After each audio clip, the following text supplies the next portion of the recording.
Hi guys, kumusta?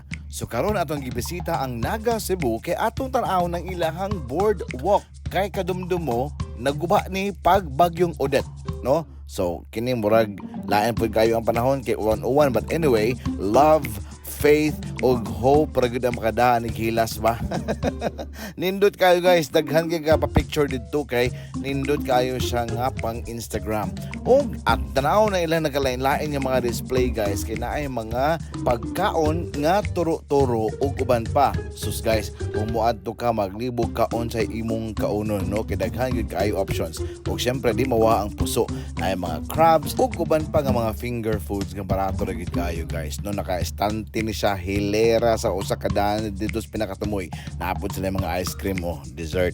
Naapoy panga, naapoy mga barbecue nga mauna ang mo ang gikaon dito when we went there. Kay gipanggutom